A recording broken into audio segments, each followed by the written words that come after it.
Douglas Bader on a search engine and get 53,000 quotes from him, some of which are fantastic and some of which make you cringe. What I knew about him was what I knew from knowing him and what I knew from reading a biography of his. And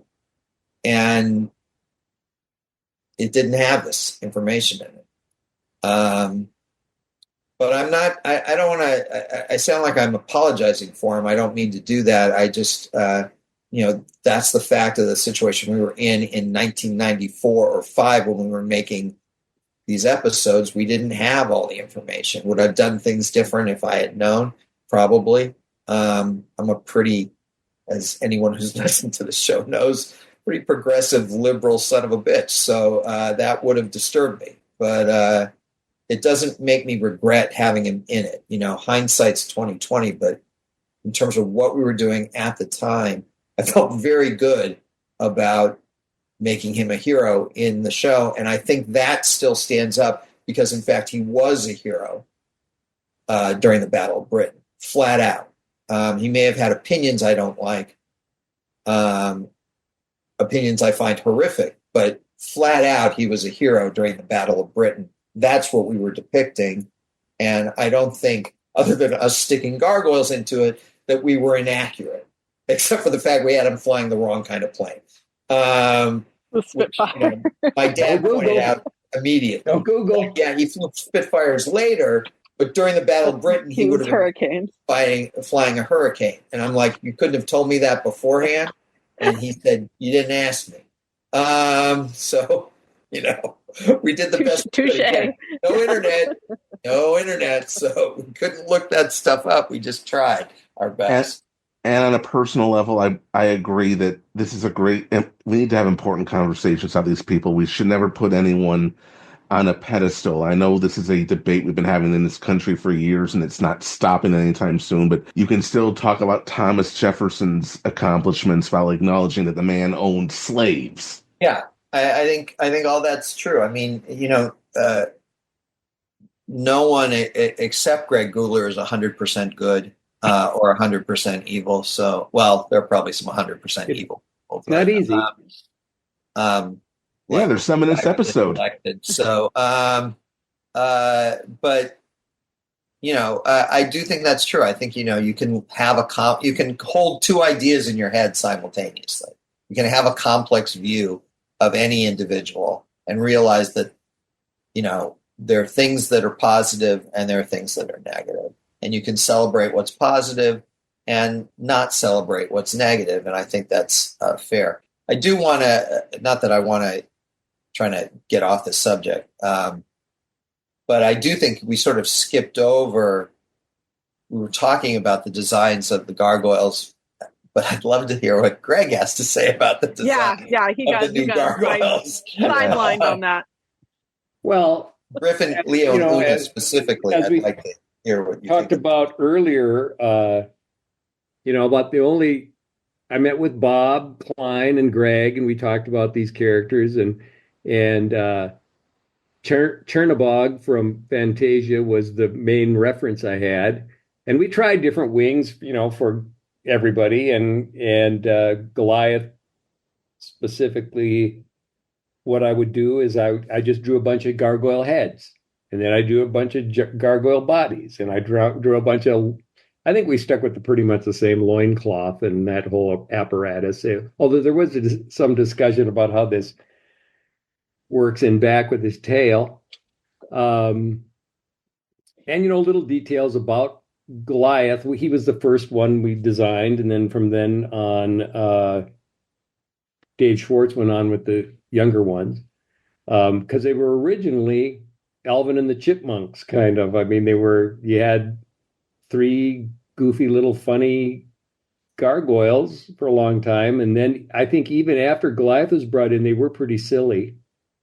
I know I've got some drawings in the archive back here of them with nunchucks and riding a motorcycle, but not as, they finally ended up riding a cool motorcycle. They were like riding on the handlebars and nobody was on the seat kind of a thing, flying away in balloons and all our kinds of stuff. But uh,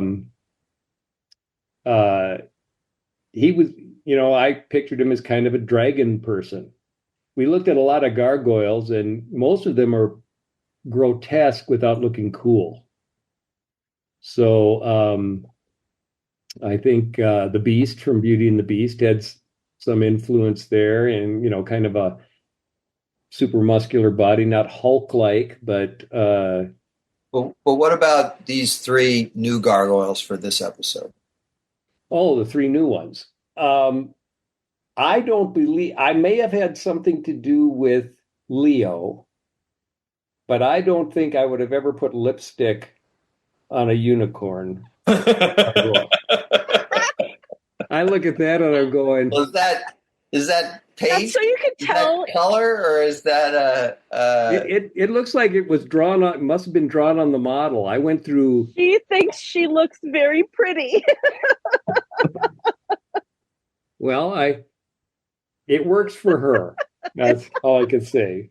But yeah, I can't see me doing that, but deadlines are deadlines, and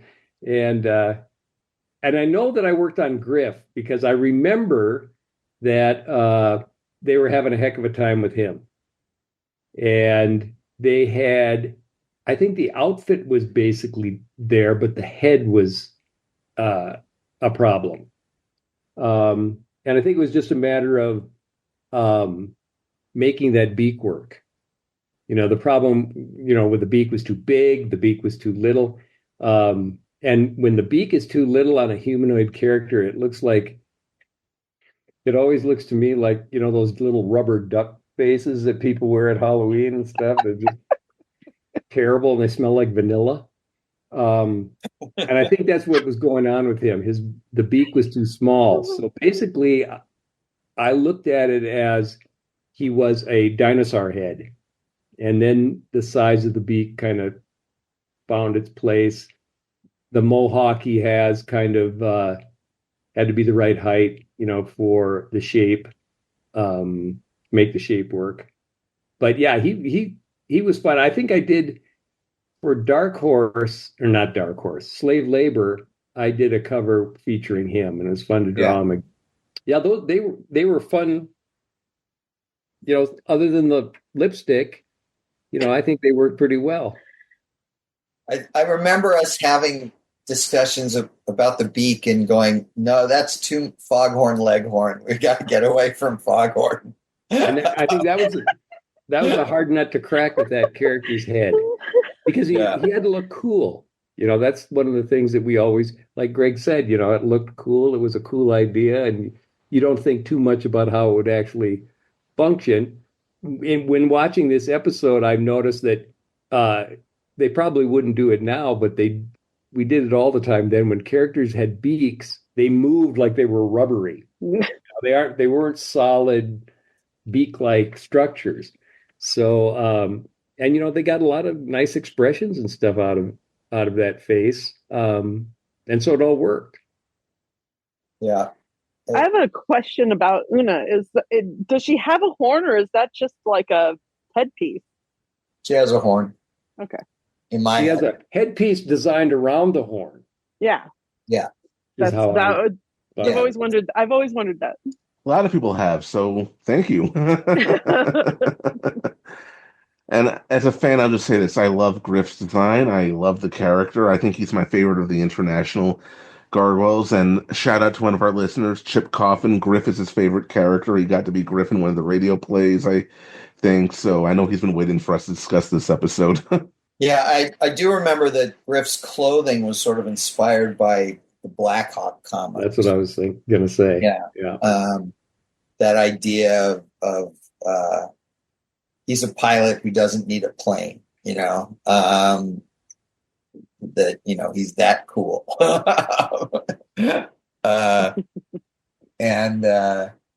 So I think that was an influence. The Blackhawks, DC's Blackhawks, was in there. And, but yeah, I mean, not the details of the design, but the basic idea came from like a verbal description that I had, which is like I want I want 3 gargoyles where the wings appear at least more feathered than bat-like. That Una would have, in essence, horse's head and a unicorn horn, and that her horse-like hooves, and Leo would have a lion's head and mane, and the idea of the mohawk, again, not how it was executed, because of course I can't draw it all, but the idea that he had a mohawk, that came from me. And because we wanted to get something that felt both, like a griffin that had elements of a lion and elements of a bird in there. And that was the whole heraldry kind of idea that we were pulling into the show. So I think they wound up turning out great. It's funny, I don't remember meeting with you very much during the show. I mean, I kept isolated from all the. Well, I'd get notes and stuff. It wasn't like.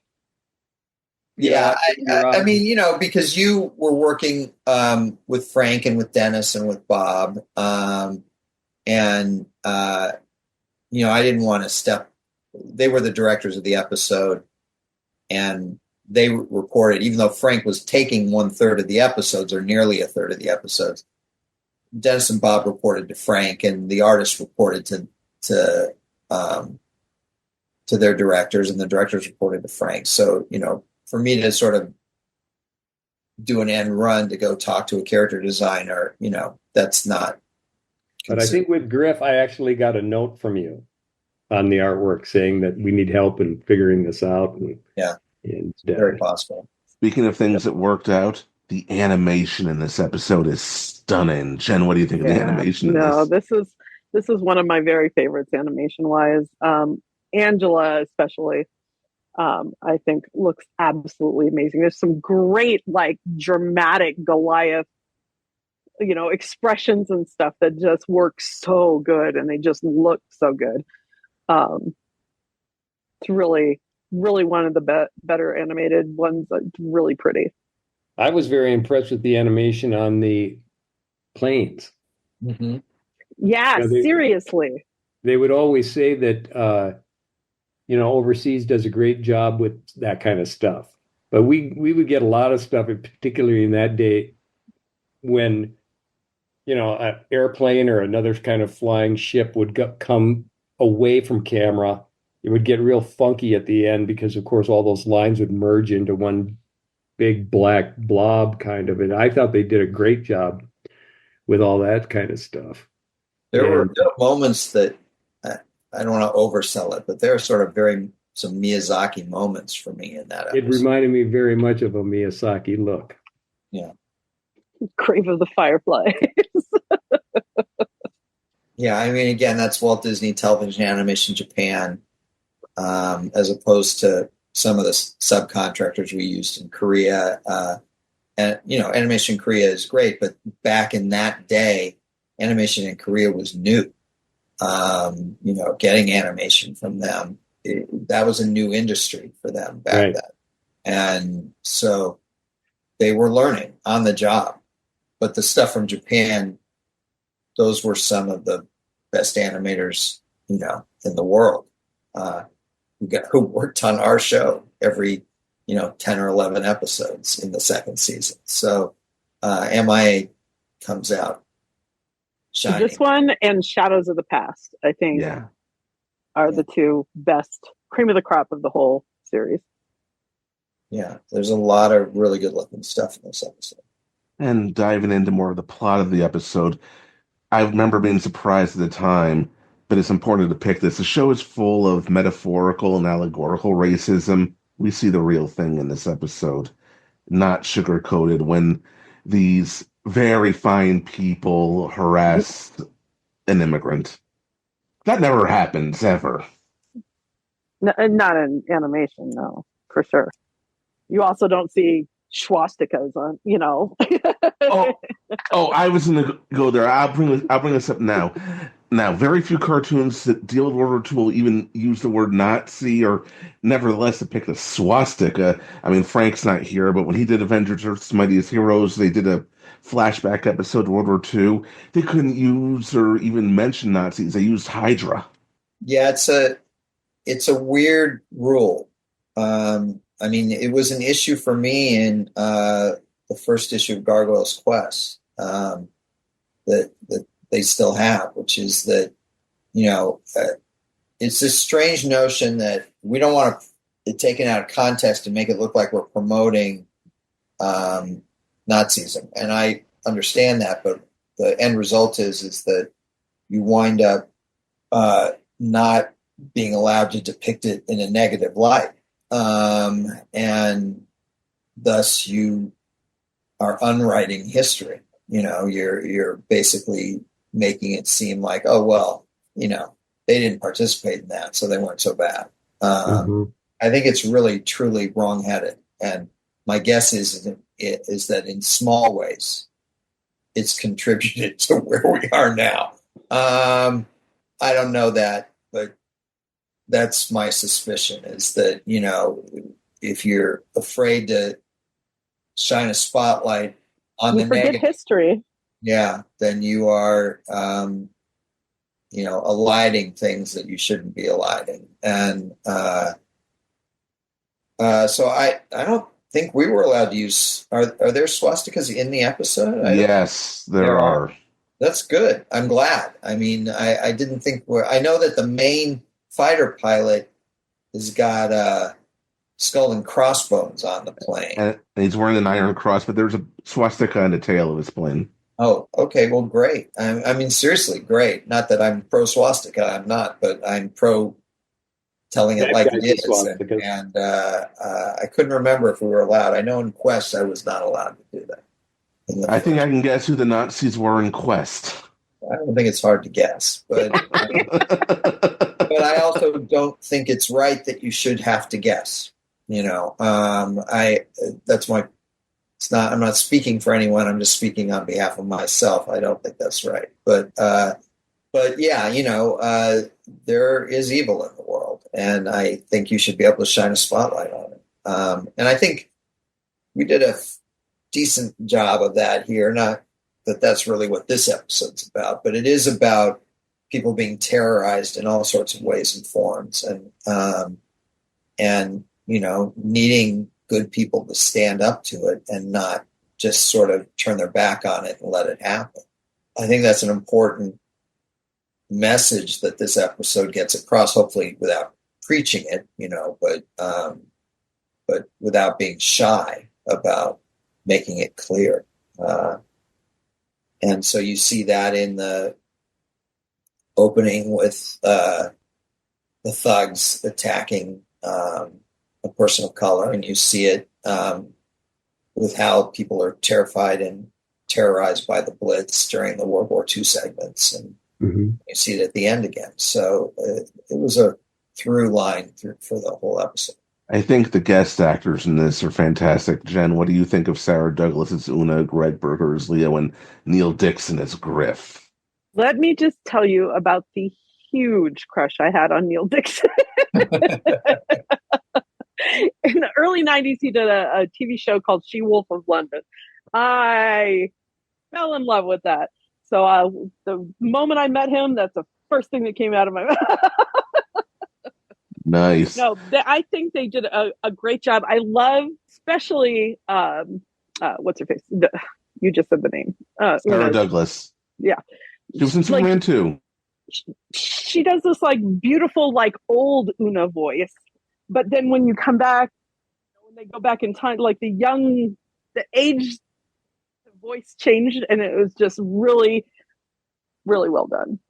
So Sarah was fantastic in the booth, just terrific. You know, and you know, the Christopher Reeve Superman is a seminal thing for me. So to have her in it was, you know, I'm geeking out there. Neil was interesting. I mean, Neil was fantastic for us. He had obviously Jamie pitched Neil to play Griff. I'm like, no, and because I'm a dumbass. Because I'm sitting here going, no, his voice, he's a villain, and Jamie's like, you get that he's an actor, that Neil himself is not actually a bad guy, and I'm like, yeah, and he's like, trust me, and of course, and again, I always hate to say this, but Jamie was right. We won't tell him you said it. Yeah. And he was right. And then I didn't know Greg Berger prior to him coming in, but he was terrific as Leo. He's great. Yeah. And then we brought in Charles Shaughnessy to play Douglas Bader, and he was terrific. And again, not to beat a dead horse on this subject, but he got very excited that he was playing Douglas Bader, because to a whole generation of people, Bader was a hero. No ifs, ands, or buts, and so he was very excited that he was like, oh, I'm coming in to do a cartoon show. Then he sees the parties playing and he's like, I'm Douglas Bader. He was very excited about that because in America, we hadn't heard of these guys. But if you grew up in England, Douglas Bader was, again, a huge hero to the British people. And I think what I love about Griff is he's very swashbuckling. He's very Errol Flynn. He's so different from any other hero we've had on the show. I mean, I adore Griff. Jen, what do you think of this character? Well, I mean, he's the ta-da, here I am to save the day, but he's not, it's not for his own gain. He is just the heroic, going to rush into the fire kind of type. And Errol Flynn is very much the model. I mean, that was what we were thinking, And when I did talk to Neil about the character, that's what I said. I'm like, we're going for the swashbuckling, the dashing. This is like if Robin Hood was a gargoyle during World War II. This is who he is.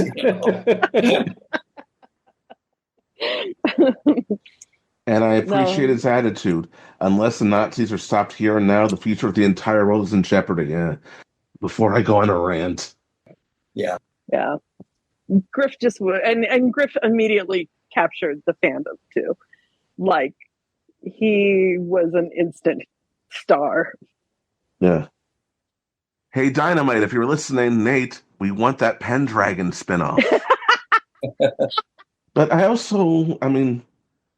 love the time travel element of this episode, and we were just talking about the voice actors. I think Brigitte does some really great work here. She goes from tough manhandling of these fine people to being kind of an odd. She's so Goliath's daughter and a couple of times in this. I just love it so much. She did a great job. And it's a nice mystery you have set up. I mean, I'm going to admit, especially since we had just had Sanctuary before this, the first time I saw this, when we saw that statue for a moment, I was thinking, before my mind went to the Phoenix Gate, did Thaylog come over here and do any shenanigans? But no, obviously not. And I love the design of that statue with the two gargoyles on it. And I just, there's that awkward moment with Goliath having that little inner monologue. I think that's the only time in the entire series you've done that. Well, we did it for a whole episode for Matt. Right. It was thematic. It was him doing his detective, kind of shtick, and it fit well for Matt, and also it went through the whole episode, so it didn't feel out of place. Yeah, out of place. It's not great. I mean, I don't think it kills the episode or anything like that by any means, but there are two things in the episode that I don't love. And one of them is Goliath blacks out, the camera, goes to black, but we don't end the act because we had a much better act break coming up, so we didn't want to end the act there. But it just goes to black and then it fades back up, and it's awkward. It's just not artistically the greatest moment. And then the fact that we had to resort to doing Goliath's internal monologue again, if we had chosen, I think it still would have been a little weird, but if we had chosen to do it throughout, if we had made it a thing in the episode, that might have been different. but instead we just use it for this one moment because we didn't know how else to do it. And, as Guler mentioned earlier, we're on a deadline. So, problems come up and sometimes you miss the problem. Sometimes it gets by you. Other times you see the problem and you're like, I've got 12 minutes to fix it. And if I can't come up with a better solution in 12 minutes, then we're doing the voiceover. And we didn't come up with a better solution in the 12 minutes or however long we had on that one. And so we wind up doing the voiceover. And it bugs me when I see it again, but it doesn't kill it. I think it works okay. It's an inelegant solution to the problem, but it's not a horrible solution to the problem. What struck me about the show is how I wish it would have been longer. Yeah. How but we always I'm always astonished that so much story can be told in so little time. Well, that was Gargoyles. I mean, we told dense stories where we just, crushed everything. We had all these ideas and we wanted to get them all in. So we would just crush how do we get this all into 22 minutes? And a lot of times that I appreciate that a lot more than it seems like a lot of TV shows now pad. And it just drives me nuts that they sit there and talk the same stuff over and over again. And that there are scenes, and maybe this is from just being in animation as long as I was, scenes where people are walking up to a door and opening a door. Just show them opening the door. You don't need to show them walking up to it all the way to do it.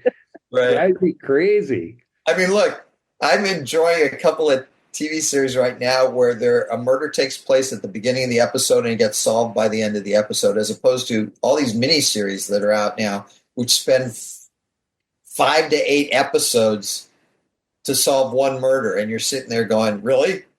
Jessica in Cabot Cove used to do that in 44 minutes, it really all takes the old that shows. long. And look, They'd wrap her up in an hour. Too obnoxious. Some of these shows are great. They really go into the depth of it. But I do think some of these shows are just like, okay, so we have the conversation between these two characters where they talk about the trauma.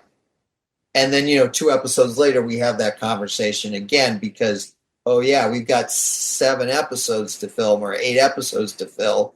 And we only have this one more. Oh, we better kill someone else off in episode 4 because how are we sustaining this? And so there are a couple shows on now that I'm enjoying a lot just because Elspeth and High Potential, just because the murder happens and it gets solved and I don't have to wait 6 weeks to figure out. It's all retro. Yeah, they are. And they're very satisfying. retro. And, people used to enjoy that because it was comforting.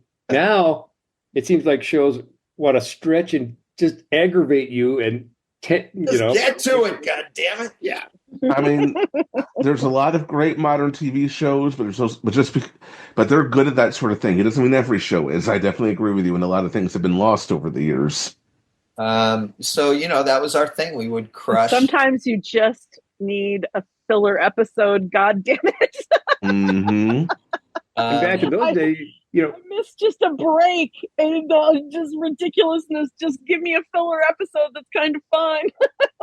Absolutely. Don't these people ever have a normal day where stuff's not, Yeah, get off my lawn moment there. Yeah, it gets. I wanted to see a longer story, and usually I want to see a shorter one. But with this episode, I wanted Goliath to have more time to see what the 40s were like, or just more of that kind of go to a dance club, do a little, if you're in England, you should try the show. Well, he had to see the very worst of the 40s. I mean, I do appreciate his disgust when he confronts his first Nazi. I mean, I know he's only been awake for a few months past a year, but I find it hard to believe at this point he doesn't know what a Nazi is. So he reacted to one accordingly and threw him out of a plane. But still, yeah.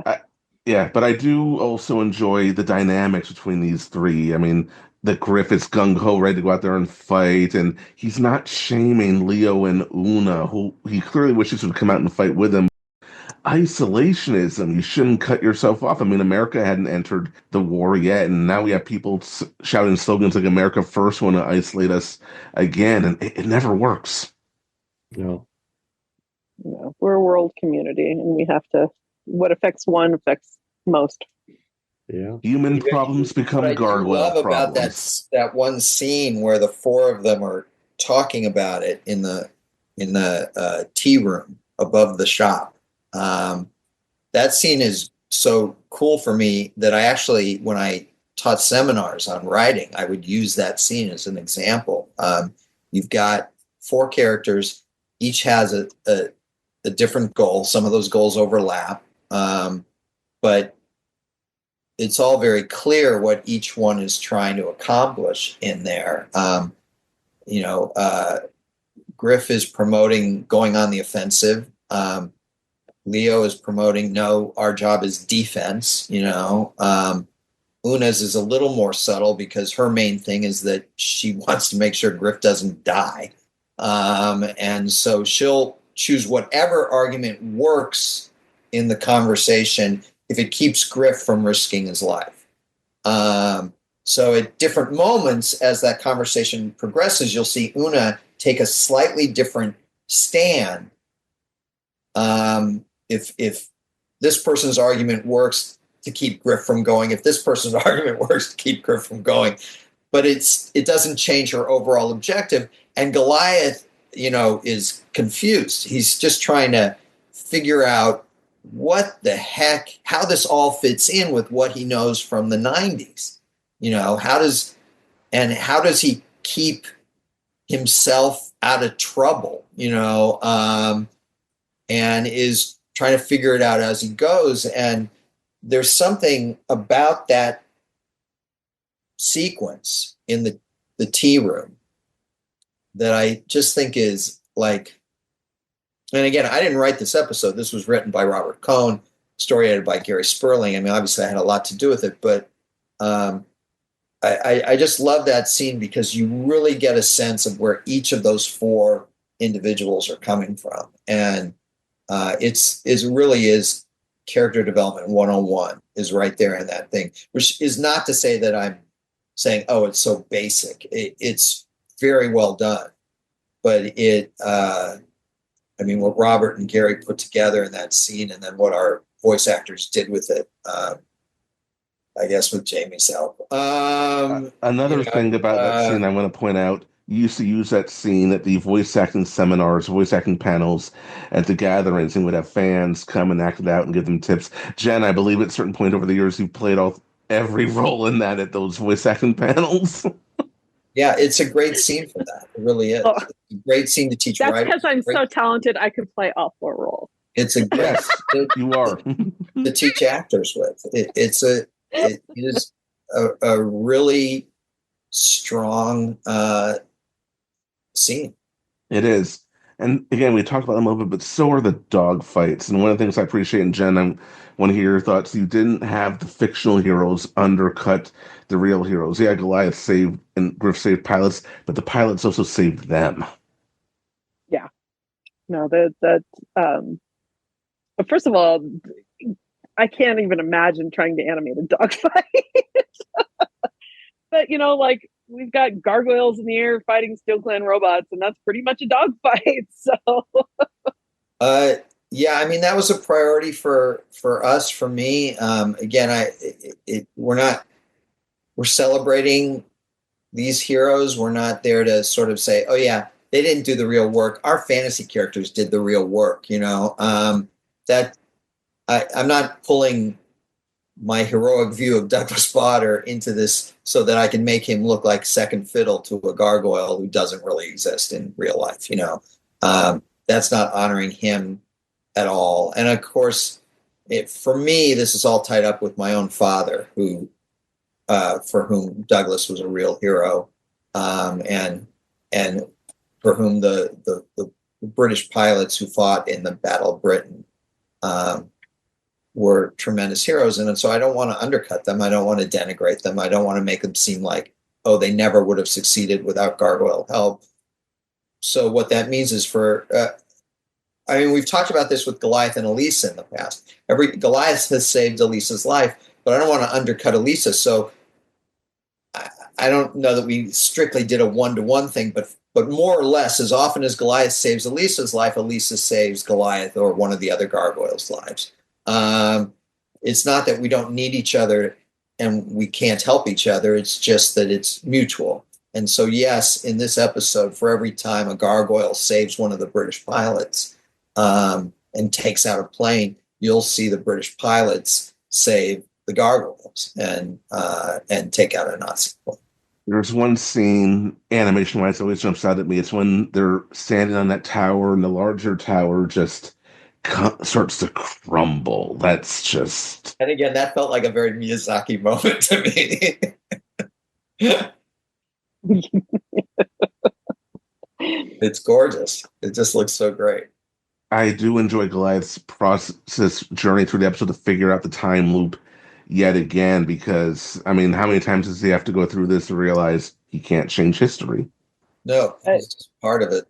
I watched this episode with my kids long after it originally aired, because obviously it aired probably, I don't know what, originally in 1995, about December 1995. Right. So my daughter would have been, 1, and my son wasn't born yet. But, when they were 9 and 6 or something like that, we watched it with them. And in one of my rambles, I wrote down the response, and they both got the time loop thing. And I'm like, okay, so I'm right. It's not too complicated. It's not that it's easy, but if a 9-year-old and a 6-year-old can get it, and all these people complaining to me on the internet who can type must not be it must not be impossible to understand.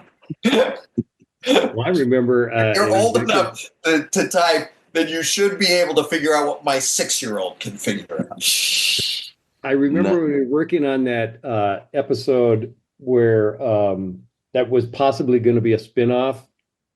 And I'm not probably getting the details right, but it was about the kid that ends up on the island, and here are all these mythical beings. New Olympians. Olympians. I remember an executive turning to me and say, "Nobody understands other dimensions." And I couldn't believe Star Trek had done it in the 60s, and comics were doing it all the time. And, I just said, I think people get it. They get time travel, they get all this stuff. It's a thing. You explain the rules, which we did in the episode. I mean, we'd done it before and we'll do it again, but we did it in the episode. There's a loop going on there. Mm-hmm. Goliath can't bring... I do like how Goliath is like, okay, yeah, I can't change it. And Griff didn't come home, so he puts it together that Griff is coming with him. Right. Back to... I liked that part, yeah. I do too. And Keith's performance throughout this, it's always great, but it's really great here as well. And got a couple more points before we begin to wrap things up, so we're going to get through this quickly. I do like Una and Leo's realization that they are haunted by their own guilt more than anything. I like that they come to this, that they realize what they're doing wrong, and that they're blaming the wrong people before they know Griff is back. Oh, yeah. Mm-hmm. I think that is so vital to their likability and their integrity. So I really liked that part.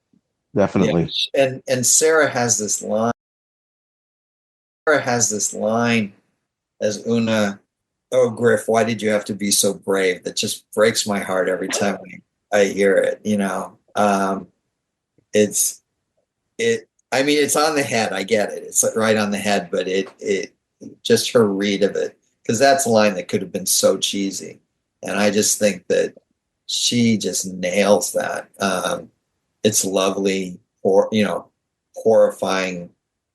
I mean, the audience at this point knows that he's alive, but when she says it, it's heartbreaking. I think it's wonderful. Agreed. And then I also so our one sort of thing at the end of the episode as they're sailing away on the skiff, Goliath is just finishing up his explanation of it, and Angela seems to get it. I think even Bronx seems to get it. But Elisa goes, right. Just run me through it one more time. And that was our way of sort of saying, okay, look, we acknowledge this is complicated. You just need it, you may need it, someone to draw you a diagram or something like that. And so the fact that Elisa needed just a little more help with it was sort of us saying to the audience, it's okay if you need to think about this a little more. You don't need to instantly grok it, and so I also really love that line. And I love the way Sally sort of rolls it off. It's just sort of like, right. Just run that through one more time. Yeah. And I like the ending, but I will admit in recent years, the more things change and where they stay the same, that's gotten a lot more bittersweet. Yep. But at the end of the day, we need to face the fact that this is always going to be with us. This sort of mentality. Always an ongoing battle. It's never going to be over. We just need to. Right now, it's on the rise again. We need to outlast it, and to think it's over means we've let down our guard. Mm-hmm. It'll always be there, and it might go into hiding again, but it will eventually emerge, as it always does. So we need to. Eternal vigilance is the price of freedom. Never-ending battle. Mm. For sure. Yeah, but I love this battle. Very exhausting. But I love this episode. I think it's a great episode. Jen, overall, what do you think of this episode? It's one of my favorites. It's just good. It just looks good. The actors just nail it. It's a great story. A little history lesson. It's good. It's fantastic. All right, so I want to thank you both. We're going to begin to wrap things up, but first we want to plug a couple things. This is going to go up on November 22nd. So, Greg Guler, do you have anything you want to plug? I do not. I am busy not unpacking boxes. Well, Greg and I have a project, but we've been working on that for 23 years now. So, oh my God. It's actually horrifying. One of the best things, if this thing ever does happen, it'll be a great story. Yeah, that's true. It started out modern day, and now it's retro. Period piece, yeah. It's a period piece. Totally. Like gargoyles. It's a time loop kind of thing. It was interesting in this episode, though. Like the undead. Realize that it was made in it came out in 1995, and he's talking about going back in time to the 40s. And I'm watching it thinking, I'm going back in time right now watching this because it was made in 1995, and it's taking us back another 40 years at that point. And he's talking about the past, and this is the past. Yeah, it's confusing. And it's just going to keep happening. Guler's stuck in his own time loop. We hope it's a nice time loop, though. Jennifer, do you have anything you want to plug? No. I will say I've got this. a lot of things going on, but none of it I can brain right now. I will say this. I did appreciate seeing the update that you sent out about the pins. They're looking good. The pins are looking good. I'm going to go visit my daughter and my grandsons this weekend, and we're going to start putting pins together and getting it all going. Beautiful. And all right, and this is coming out on the 22nd of November. Greg Weisman, do you have anything you would like to plug? Yeah, I mean, by this time you should have 4 issues of Gargoyle's Quest. I don't know have we talked about issue 4 on the show yet? Not yet. We haven't done first impressions yet, but we will. We will. Okay. So by now you should have 4 issues of Gargoyle's Quest. But coming up is the 5th and final issue of Gargoyle's Quest, which is a big finish. I think it's pretty cool end to the story. I'm biased, but I like it a lot. I think Pasquale's art on it is fantastic. And we've also got the Gargoyles Winter Special, which is a Bronx tale, written by myself and Nate Cosby, and drawn by George Cambadeas, who do the first 12 issues of our Dynamite Gargoyles life. Nate, Bronx's biggest fanboy. Nate is Bronx's biggest fanboy. It's true. and those are coming out. And then I've also got, let's see, Spectacular Spider-Man number 9 should be probably out by the time this hits, I think. Not sure, but in any event, 9 will be out either right before or right after this comes out, and 10 will be out in December. I just started writing 15 today, so I'm pretty excited about this second big arc that we're on, and for Gargoyles fans in particular, I think issue 11 is going to be really big for Gargoyles fans. So you're going to want to read 8, 9, and 10 to get to 11. You can't just read 11. You gotta. You can. No. But I prefer it if you didn't. I prefer it if you didn't. Frankly, I'd like you to get the trade on. I think the trade for 1 through 5 is out already, and then you can pick up issues 6, 7, and 8 already, and then again 9 will be out sooner. It just came out, and 10 will be out soon, and then 11 in January. And I think, and again, I think 11 is going to make Gargoyles fans smile. I really do. Lovely. Cannot wait. All right. Greg Guler, I want to thank you for coming on. And Greg Weisman, I want to thank you, as always, for coming on.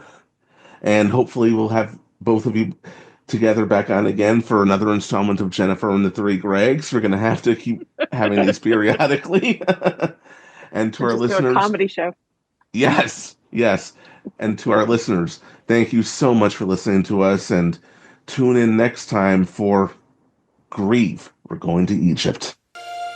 Thank you for listening to Voices from the Eyrie, a Gargoyles podcast, powered by the Spidey Dude Radio Network, located at spidey-dude.com. If you like this show, then please listen to Spectacular Radio, based on the Spectacular Spider-Man animated series, which features some familiar voices. You can also find these great podcasts: Clone Saga Chronicles, Make Mine Mayday, Amazing Spider-Man Classics, the Sal Buscema Podcast, and Books of X. All of this and more on the Spidey Dude Radio Network. And please follow us on Twitter at From Eyrie. That's From EYRIE. And join us on Patreon at patreon.com/SpideyDude Network for more exclusive content. Thank you.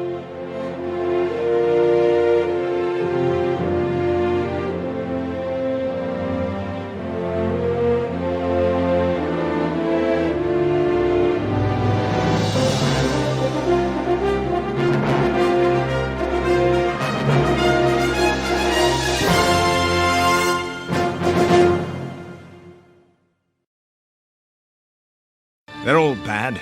They won't stop being bad until the Nazis are beaten. We're not important. Unless the Nazis are stopped here and now, the future of the entire world is in jeopardy.